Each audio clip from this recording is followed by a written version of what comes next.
Gloire à Dieu. Le Seigneur agit sur la terre des hommes, dans toute la terre, dans toutes les nations.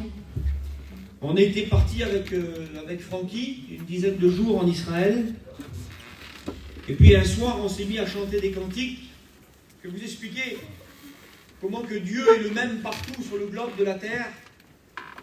Et puis à un moment donné, on était en train de chanter des cantiques. Et puis il y avait un groupe qui était du Brésil. Et puis en les voyant comme ça de loin, on a vu tout de suite que c'était des chrétiens comme nous. C'est terrible, on croise différents groupes en Israël, mais entre chrétiens, on se reconnaît tout de suite. Et puis on était là, tu te souviens, Francky, puis d'un seul coup, il y avait un espèce de balcon, puis eux, ils étaient en bas, là-bas. Et puis je me suis arrêté, bien sûr, c'était des Brésiliens, je ne parlais pas le brésilien. Puis je me suis arrêté et j'ai chanté un cantique qui est universel dans le monde entier. J'ai chanté ce cantique, moi, en ma langue. Par ce qu'il vit, je n'ai rien à craindre. Et puis les trentaines de chrétiens qui étaient là, ils m'ont regardé, puis ils l'ont chanté dans leur langue à eux. Et j'ai dit, il est où le pasteur? Et puis le pasteur s'est détaché, il a dit, c'est moi le pasteur. Et puis on ne se comprenait pas. Mais il y avait un interprète qui était là, et puis à un moment donné, il a posé la question. Il a dit, est-ce que vous l'attendez comme nous on l'attend? Est-ce que vous le priez comme nous on le prie? Est-ce que vous l'aimez comme nous on l'aime? Est-ce qu'il fait le même travail en France qu'au Brésil? Eh bien oui, Dieu est à la hauteur de tous les besoins ce soir. Il travaille sur tout le globe de la terre. On était l'année dernière dans un autre voyage en Israël, et puis on était couchés avec les frères, on dormait dans un kibbutz. Un kibbutz, c'est des petits hôtels qui sont pas terribles comme ça. Et puis il était minuit passé, puis on écoutait parler en langue. Et puis d'un seul coup, j'ai réveillé mon copain, on est responsable du groupe. Je dis, on devrait aller faire arrêter les garçons. Je dis, parce qu'on va avoir des plaintes dans l'hôtel. Ben, il dit, écoute, on va les laisser parler en langue encore un petit quart d'heure, il est que minuit. Et puis après, on ira les faire arrêter.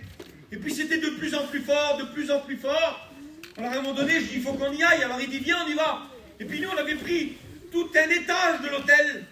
Et tous les chambres qu'on frappait, chinois, les garçons, quand ils ouvraient les chambres, ils ne priaient pas, ils dormaient. C'est pas possible, je dis. On écoute parler en langue, on écoute des prières, on écoute des louanges à Dieu. Et puis on a vu que c'était l'étage du dessus. Ben, je dis, il y a peut-être des garçons de chez nous qui ont eu des chambres au-dessus. Et quand on est arrivé frapper à la porte, où ça louait Dieu, on écoutait des louanges exceptionnelles, un homme a ouvert la porte. C'était un Américain. Ils étaient une vingtaine de petites chambres en train de prier. Et puis d'un seul coup, je dis, monsieur, c'est vous qui priez comme ça? Ils étaient en train de parler en langue, mais en français. Et on comprenait tous ce qu'ils étaient en train de dire à Dieu. Ils louaient Dieu, et quand ils nous parlaient, ils n'arrivaient pas à nous parler en français. On écoutait des hommes, des femmes qui louaient Dieu et qui disaient, tu es Dieu, tu es merveilleux, tu es dans le ciel, tu es glorieux. Et quand on leur parlait, ils parlaient anglais.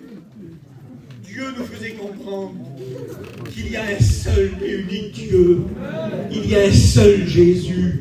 Il y a un seul Esprit. Il y a un seul baptême. Vous comprenez ça?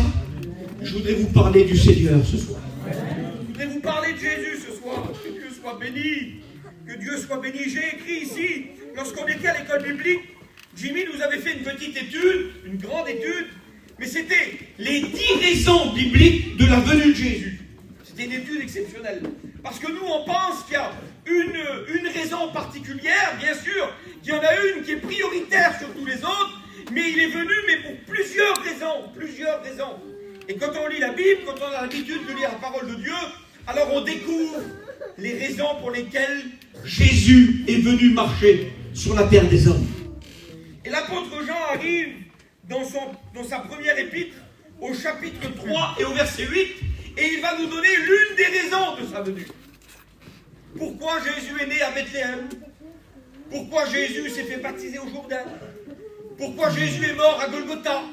Pourquoi il est sorti, il est ressuscité du tombeau? On connaît toute l'histoire de Jésus, mais là, il vient nous renseigner sur le travail spirituel de Jésus. Pas sur le parcours terrestre d'un homme, mais son œuvre, parce que Dieu est à l'œuvre, mes frères et sœurs. Et Jean y arrive, et puis il dit ça. Il dit, le Fils de Dieu, il a paru pour détruire les œuvres du diable. Je ne sais pas si vous vous rendez compte de l'impact du verset. Mais c'est une des raisons pour lesquelles Jésus est venu sur la terre des hommes. Il avait un compte à régler avec son ennemi. Je vais vous dire que son ennemi, dans le jardin d'Éden, il a roulé Adam. Il a roulé Ève. Il a détruit le premier Adam. Il a gagné au début, le diable. Il a gagné. Mais Jésus est appelé le deuxième Adam. Et il vient des années après, il vient pour détruire ses œuvres à lui. C'est l'une des raisons de sa venue, Jess. Quelle beauté. Il est venu parce qu'il ne l'a pas laissé gagner tout le temps. Il a dit, écoute, tu as peut-être gagné sur le premier foyer, mais il y a des autres foyers que je vais sortir de la misère. Parce que je suis venu pour détruire tes plans et tes œuvres. Le diable a des plans. L'ennemi a des projets. Mais Dieu en a des meilleurs pour vous, mes frères et sœurs. Mes amis qui êtes là, je vous en supplie, saisissez l'instant de la réunion. Il est venu pour détruire les œuvres du diable. Et puis j'aimerais vous dire qu'il a réussi son combat. Vous connaissez les études de la parole de Dieu. Vous connaissez l'étude de Michel qui parle du plus grand combat de l'univers. J'aimerais vous dire qu'à la croix du calvaire, c'est pas simplement un morceau de bois qui est là, mais c'est un rappel qu'ici, tous ceux qui se rangent derrière Dieu sont victorieux sur les pièges du diable. Tu es victorieux par rapport au péché. Si tu te mets devant la croix, si tu viens devant l'ennemi en bénéfice de la croix et tu dis non, écoute, moi je suis couvert par le sang, hein, j'ai passé par ici, moi. Personne ne peut te détruire. Personne ne peut t'anéantir. Personne ne peut te sortir de la main de Dieu parce qu'il est venu pour détruire les œuvres du diable. Et l'œuvre du diable, c'est quoi? L'œuvre du diable, pardonnez-moi, je vais peut-être dire des mots qui vont choquer. Il y a des anciens, mais les œuvres du diable, c'est l'alcool. L'œuvre du diable, c'est la drogue. L'œuvre du diable, c'est les vilaines choses. Les choses qu'on n'aime pas citer dans nos réunions. Le diable a des petits plans, il entoure les hommes, il les lie. Eh bien, Jésus a paru pour que ces liens-là, ils tombent. J'aimerais vous dire qu'on est en 2022, bientôt 2023. Et l'action qu'il avait dans les évangiles, c'est la même action aujourd'hui dans nos églises. Ceux qui veulent s'en sortir, ils s'en sortent. Quand on appelle Jésus, il se déplace. Il est à la hauteur de ton problème et de ta difficulté ce soir. J'aimerais te dire que personne n'est au-dessus de lui. Personne n'est au-dessus de lui. Quand on est revenu d'Israël, l'autre jour, j'ai resté une nuit à Paris.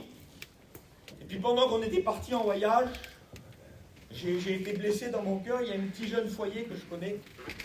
Pendant qu'on était là-bas, ils ont perdu un petit enfant d'1 an et demi. Ils l'ont perdu en quelques minutes. Le petit, il avait une bronchiolite, il l'a emmené à l'hôpital, un truc d'enfant. Et puis 1 heure après, le médecin, il a dit, il est parti. Et je vous le dis franc, tout le long du voyage, j'ai eu à cœur ce petit foyer. Et puis j'ai dit, Seigneur, permets-moi, Seigneur, que quand j'arrive à Paris, je puisse aller passer 1 heure vers eux. J'avais dans mon cœur le désir d'aller passer 1 heure vers eux. Alors on a atterri avec l'avion, on s'est couché, puis le lendemain matin, je suis parti de bonne heure dans ce petit foyer-là. Je voulais les voir. Et puis quand j'ai monté dans le camping, ils étaient en train de déjeuner, ils n'avaient qu'un seul enfant. Et puis là, j'ai vu un père et une mère. Et puis je leur ai parlé. C'est un étudiant. Écoutez, hein. Puis moi, je venais dans le but de les encourager. Je venais dans le but de leur dire que Dieu allait donner la paix. Puis quand je suis arrivé, le garçon, il a dit envie des choses. Il dit, tu sais, Dieu, il est à la hauteur. Hein. Et puis lui, il ne devait pas rentrer à l'école biblique cette année, mais du tout. Il ne devait pas rentrer. Mais pendant qu'il est en train, pardonnez-moi, pendant qu'il est, le petit, il est encore là, c'est le veillage. À la mission, là-bas, il y a un tirage au sort des étudiants, ça s'est jamais fait. Il y a une place qui doit se libérer, c'est particulier. Devant Dieu, que je n'ai pas prévu de vous dire ça, mais je vous le dis pour vous dire que Dieu a tout le monde dessus. Dieu sera toujours gagnant.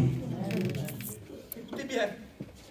Et puis Mario, le père à Ketty, là, il tire au sort, et puis il tire le nom d'un étudiant. Il ne sait pas que c'est lui qui a perdu le petit. Et puis il appelle les 2 anciens, il dit allô. Il dit voilà, il y a une place pour cette année à l'école biblique. Il a été tiré au sort, ce garçon-là. Et puis l'ancien, avec toute la logique d'homme, il dit il ne peut pas y aller. Il ne peut pas y aller. Il ne peut pas y aller, on est dans le veillage. On comprend bien que c'est compliqué. Et puis Mario, il dit écoute, Je n'ai pas tiré au sort comme ça, moi. Il y a là une volonté de Dieu. Et quand ils ont été lui dire, il n'a pas refusé une seconde. Il a dit, Dieu, il est à la hauteur de ce qu'il m'appelle. Il est venu pour détruire les œuvres du diable. Et les œuvres du diable, c'est de nous tenir assis dans les ténèbres. Et que le temps il passe, et que le temps il passe. Il veut nous endurcir, l'ennemi. Il veut qu'on devienne méchants. Il veut qu'on devienne insensibles. Tandis que lui, il vient avec la croix, avec le sacrifice. Et il dit, moi, je peux détruire tout ça ce soir. Il faut que le Seigneur agisse dans ton cœur. Alors, c'est l'une des raisons. Et puis, il y a une autre raison. C'est toujours l'apôtre Jean qui nous renseigne. 1 Jean 5,20. Écoutez, nous savons que le Fils de Dieu est venu et qu'il nous a donné l'intelligence pour connaître le véritable. Et nous sommes dans le véritable. Il est venu pour détruire les œuvres du diable, mais il est venu aussi pour donner de l'intelligence aux hommes, pour que les hommes ne se fassent plus rouler par le monde, ni par l'ennemi, ni par la religion. Tu sais ce qu'il veut faire le Seigneur ce soir? Il veut te donner l'intelligence pour que tu trouves la vérité. Amen. Le véritable chemin. Et le véritable chemin, il est noté ici. Il dit, je suis le chemin, la vérité et la vie. Nul ne vient au Père que par moi. Et Dieu est venu pour nous sortir de l'erreur. On se trompait, on faisait des détours. On croyait que c'était bien. Vous avez vu l'autre jour, j'ai tombé mort le témoignage de Mop. Quelle intelligence pour témoigner qu'il a eu Mop. Il a dit, on a tout fait. Mais pas de résultat. Si on n'a pas de résultat, mes frères et sœurs, mais moi je vous le dis devant Dieu que je ferme ma Bible, et je prie plus jamais, je viens plus à l'église. Mais mon Dieu, il bénit, il est dans le ciel et il me donne ce que j'ai besoin. Alors je sais que c'est vrai, parce qu'il y a du résultat. Alors écoutez bien, il a donné l'intelligence aux hommes pour leur montrer la vérité, pour leur montrer le véritable, le vrai, pas l'imitation. Pas la vie spirituelle déguisée. Pas tu fais plein de sacrifices pour te pardonner, non. Il y en a eu un seul et unique de sacrifice. C'est Jésus, le Fils unique de Dieu. Il est venu ici pour payer pour toi. Juste accepter ce soir. Alors je voudrais qu'on parle quelques minutes. Écoutez bien, ça c'est deux raisons. Je vous ai donné deux raisons. Une pour détruire les œuvres du diable. Il est venu pour donner l'intelligence aux hommes pour qu'ils trouvent le véritable. J'aimerais vous donner la raison de Luc 19:10. On la connaît cette référence, les pasteurs. C'est Jésus qui l'a dit. Il a dit, le Fils de l'homme est venu pour chercher et sauver ceux qui étaient perdus. J'aimerais vous dire que c'est la priorité de la priorité. Un jour, un homme, il vient devant Jésus, mais c'est pas n'importe quel homme. J'aimerais vous expliquer qui est Nicodème. Nicodème, c'est un vieillard. Nicodème, c'est un homme qui a déjà fait son parcours. Nicodème, c'est un homme, s'il est chef des Juifs, comme la Bible elle le dit, dans l'évangile de Jean au chapitre 3, c'est un homme qui lit la parole de Dieu 5 à 6 heures par jour. C'est un homme exceptionnel. Il est chef de la synagogue. Imaginez-vous l'homme que c'est ça. Mais lui, il regarde Jésus agir et il dit, c'est pas possible. Les miracles qu'il peut faire, il ne peut pas les faire si Dieu n'est pas avec lui. Et vous savez ce qu'il fait dans toute sa religion? Parce que c'était un pharisien. Il lisait les 5 premiers livres de la Bible. C'était un pharisien, lui. Et d'un seul coup, il a tout parlé de Jésus qui fait des miracles. Il dit, je vais y aller le trouver de nuit. Je vais me cacher. Je ne vais pas y aller devant toute ma famille. Je ne vais pas y aller devant tous mes copains. Je vais y aller un petit peu, mais je vais me cacher. Je veux voir ce qui se passe. Et puis il arrive vers Jésus. Il dit, Rabbi, maître. Il dit, personne ne peut faire les miracles que tu fais si Dieu n'est avec lui. Et il va commencer à questionner Jésus. Et Jésus va lui parler. Écoutez bien, j'aimerais vous dire que la condition qui a été donnée à Nicodème, c'est la même condition pour toi ce soir.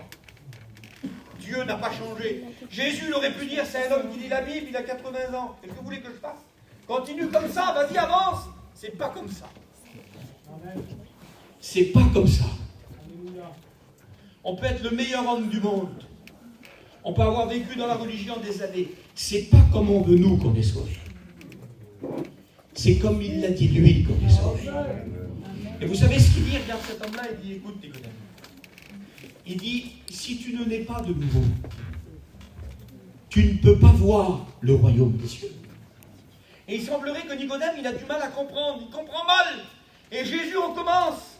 Il dit, écoute Nicodème, si tu n'es pas d'eau et d'esprit, tu ne peux pas y rentrer non plus. Tu ne peux pas le voir, mais tu ne peux pas rentrer dans le ciel.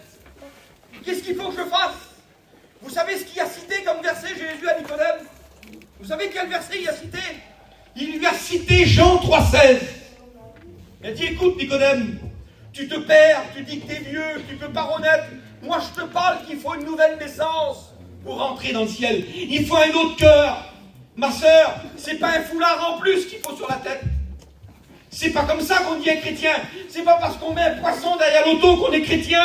C'est pas parce qu'on écoute les cantiques. C'est quand on laisse Jésus rentrer dans nos cœurs. Amen. Et qu'on lui demande de changer l'intérieur. Il dit, écoute Nicodème, je vais te citer un verset. Il dit, car Dieu a tant aimé le monde qu'il a donné son Fils unique, afin que quiconque croit en lui ne périsse point, mais qu'il ait la vie éternelle. Le salut, c'est Jésus.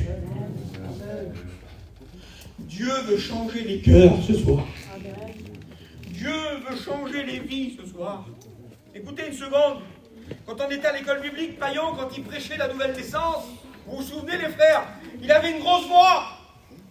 Et puis il disait, parce qu'il y en a plein qui se trompent parmi nous, ils pensent qu'être chrétien, ça va améliorer leur vie.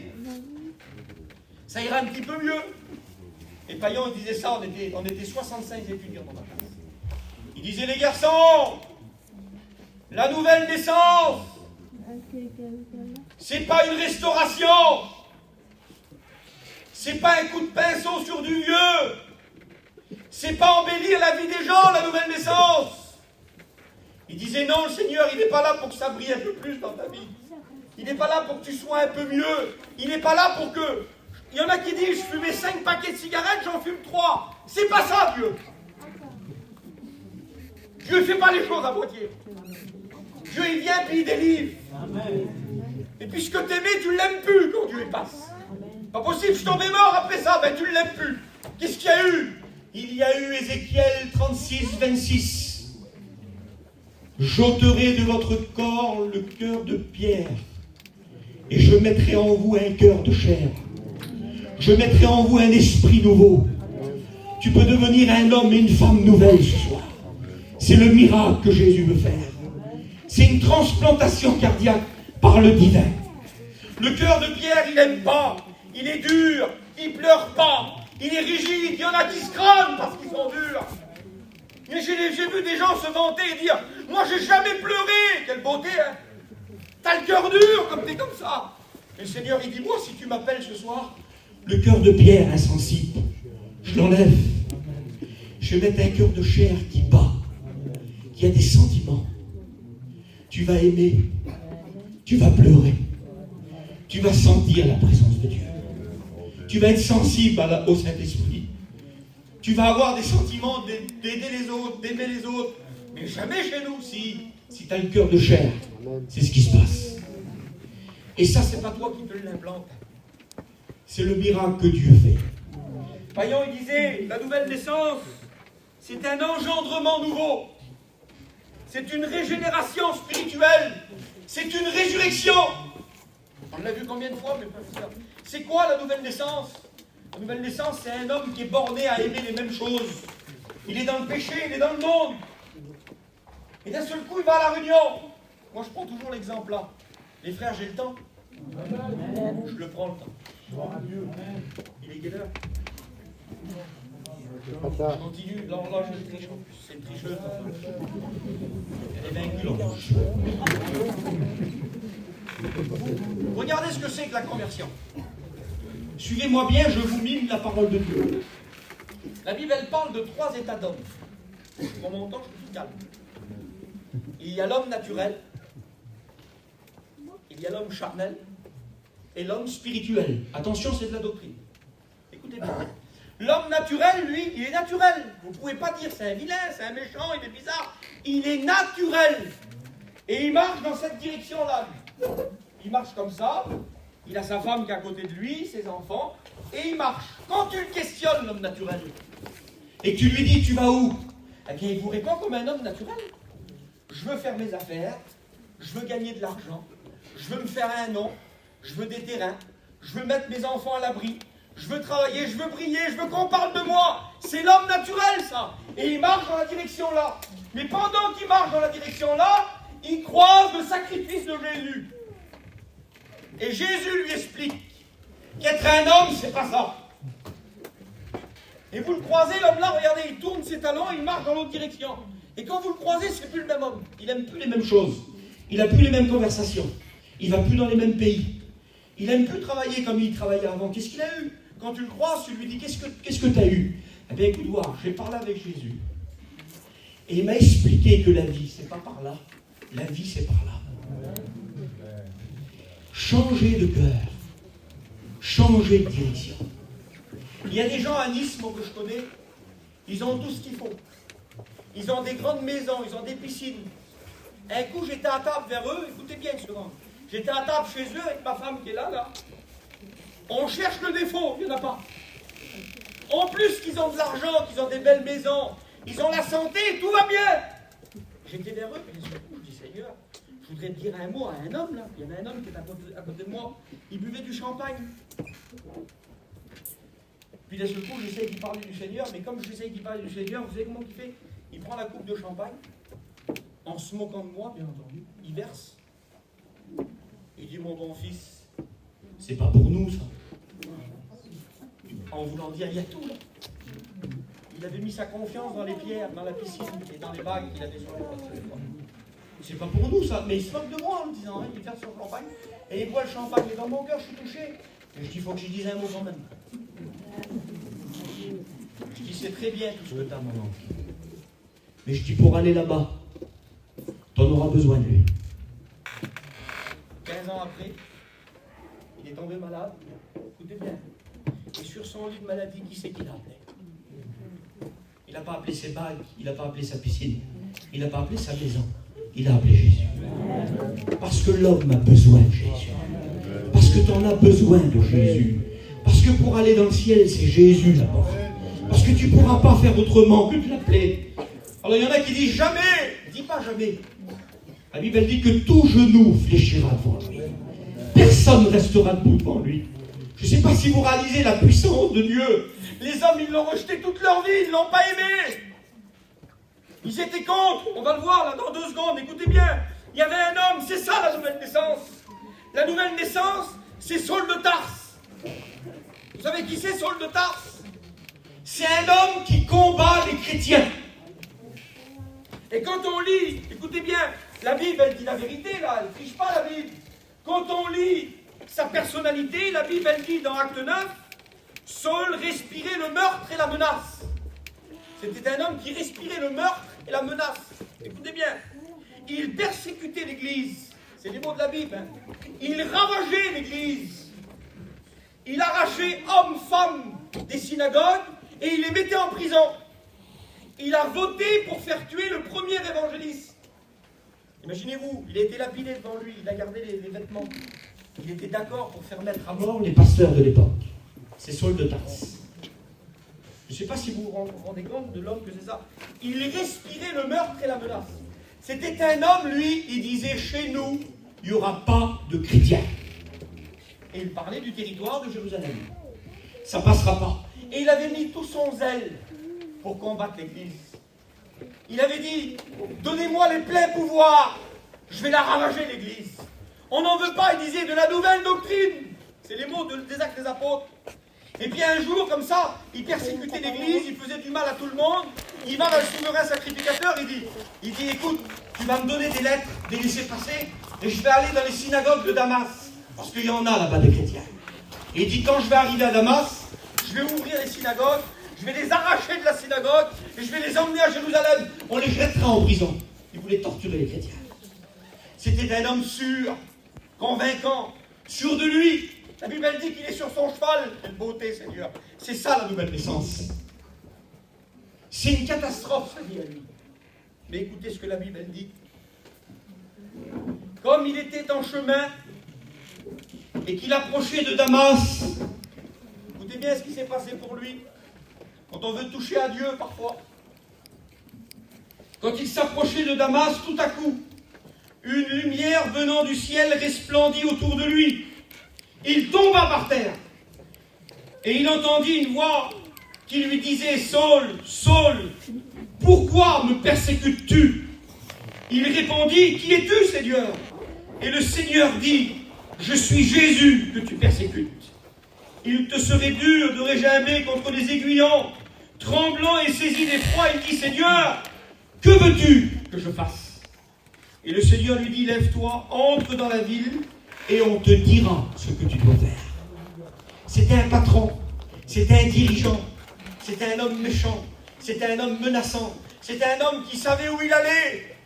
Mais quand il arrive pour faire le mal à l'église, la Bible dit que Jésus lui apparaît. Une grande lumière comme ça qui resplendit. Et tout de suite, lui, il est ébloui par la lumière et il pose la question, il dit « Qui es-tu, Seigneur ?» Il y en a plein qui ont dit « Qui es-tu, Seigneur ?» Et puis le Seigneur leur a répondu. Mais quand le Seigneur lui dit « Je suis Jésus », il continue sa question. Il dit « Maintenant, que veux-tu, Seigneur ?» Parce que c'est bien de savoir qui est Jésus. Mais c'est mieux de savoir ce qu'il veut qu'on fasse. Vous comprenez ça? Il y a deux grandes questions qu'il pose. La Bible dit que tellement que l'éclat a été fort, il va rester aveugle pendant 3 jours. Pendant 3 jours, c'est les autres qui vont le diriger. Ils vont le mettre dans une petite maison. Et puis à Damas, il y a un petit serviteur de Dieu qui s'appelle Ananias. J'aurais pas voulu être à sa place. La Bible dit que Dieu va parler à Ananias. Il dit Ananias, il dit tu vas aller dans une rue comme ça qui s'appelle la droite. Il dit il y a un homme dans une maison, c'est Saul de Tarse. Tu vas aller prier pour lui. Vous savez ce qu'il fait, Ananias? Il dit Seigneur, il dit je connais sa renommée. Ben oui, hein. Il tue les chrétiens. Il ravage l'église. Il rentre dans les synagogues. Il est méchant, Seigneur. Mais écoutez, quand Jésus l'a passé dans un cœur, il dit Ananias, tu vas aller lui imposer les mains. Pourquoi, Seigneur? Parce que cet homme est un instrument que j'ai choisi pour porter mon nom devant les nations, devant les rois et devant les fils d'Israël. Je ne sais pas si vous rendez. Et vous savez qui c'est Saul de Tarse? J'ai fini mon message. Vous savez qui c'est Saul de Tarse? C'est l'apôtre Paul. C'est pas possible que les 13 épîtres du Nouveau Testament, toute la doctrine que nous on pratique aujourd'hui, elle vient de cet homme-là. Oui. Quand Jésus il passe dans un cœur, tout change. Tout change. Vous savez, nous on était à Pierre-de-Bresse, mon père il a été fondateur d'une œuvre là-bas, j'étais qu'un étudiant à l'époque. Et puis on faisait les réunions dans un grand camping. On avait un camping de 9 mètres. C'était l'église, il n'y avait pas d'église. Et le camping là, il a servi des années à l'œuvre de Dieu. Et puis un jour, on arrive, le camping, Chorave. On s'est fait Chorave le camping. Alors il était au bord d'une route. Au début, ils ont pensé que c'était dégagé. Mais c'était pas dégagé. C'était des gens du pays. Et puis nous, on était des jeunes étudiants, on était jeunes, on n'avait pas de sagesse, comprenez bien. On était un petit peu en colère, nous. Tu te rends compte, ils ont pris le camping de la Réunion, mais les anciens, ils avaient de la sagesse. Un ancien, il a de la sagesse. Il dit, il ne faut pas vous mettre en colère, les garçons. On va prier pour celui qui l'a Chorave, le camping. On va prier pour lui. Vous savez ce qu'il a fait avec le camping? Il l'a mis à la presse. On ne savait pas qui c'était, nous. Et il y a 6 ans de ça, 6 ans. Allez, il y a des gens qui viennent à Dieu, et dans le baptistère, dans le baptême, là, le garçon il dit ben, j'ai quelque chose à avouer. Ben, c'est Saul. C'est Saul de Tarse. Parce que lui, il avait Chorave le camping, il l'avait mis à la presse, mais il voulait brûler mon père. Si je vous le dis, dans une auto, tu te rappelles, il nous l'a avoué. Il dit c'était prévu qu'on te brûle dans une auto. Je ne sais pas si vous vous rendez compte. L'état de cœur de ce garçon-là. Mais là, dans le baptistère, vous savez ce qu'il dit? J'ai quelque chose à vous dire. J'ai sur mon cœur. Quoi? Le camping de Réunion, c'est moi qui l'ai cassé. Mais ça m'a travaillé. Et puis j'ai été tracassé, j'ai voulu voir ce qui se passait. Et aujourd'hui, j'ai trouvé la vérité. Vous savez qui c'est maintenant? C'est un étudiant de 2e année. C'est un serviteur de Dieu qui porte l'évangile dans sa famille. Tout ça pour vous dire, c'est une belle histoire que t'expliques, non? Il y a 2000 ans, Paul. Mais il y a 5 ans pour David, il s'appelle David, le garçon. C'est pour vous dire que l'action de Dieu, elle ne change pas. Celui qui veut changer de cœur ce soir, il peut changer de cœur. Voulez-vous qu'on prie le Seigneur un instant? On prie le Seigneur ensemble un instant. Que soit béni.